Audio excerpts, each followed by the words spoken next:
এখনো শেষ হয়নি মেট্রো রেলের লাইন মেরামতের কাজ। এ বিষয়ে জানাতে খামারবাড়ি এলাকায় আছেন আমাদের সহকর্মী দিন মোহাম্মদ সাব্বির। সরাসরি চলে যাচ্ছি তার কাছে।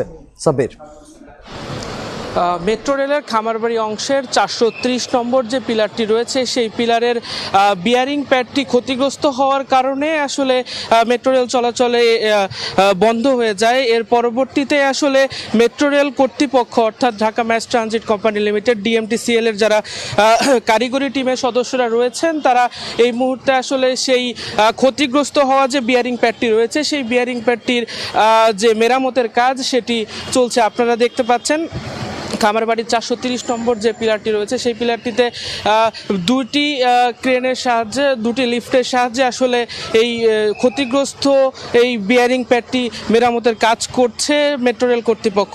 আপনাদের একটু জানিয়ে রাখতে চাই, আসলে এই মেট্রো রেলের এই খামারবাড়ির এই 430 নম্বর যে পিলারটি রয়েছে এখানে আসলে এই বিয়ারিং প্যাডটি ক্ষতিগ্রস্ত হওয়ার কারণে উত্তরা থেকে মতিঝিল পর্যন্ত মেট্রো রেলের যে যাতায়াত সেটি ব্যাহত হয়েছে এবং বর্তমানে আসলে উত্তরা থেকে আগারগাঁও পর্যন্ত মেট্রো রেলের যে চলাচল সেই চলাচল স্বাভাবিক রয়েছে।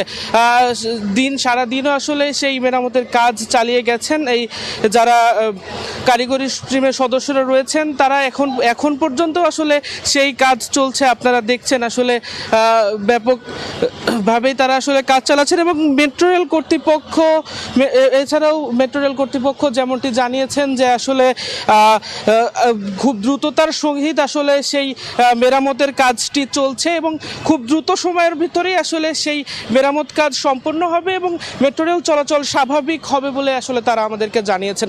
তো এই ছিল খামারবাড়ির 430 নম্বর পিলারের কাছ থেকে আমার কাছে সর্বশেষ। খামারবাড়ি থেকে আমাদের সঙ্গে যুক্ত হয়েছিলেন সহকর্মী দিন মোহাম্মদ সাব্বির।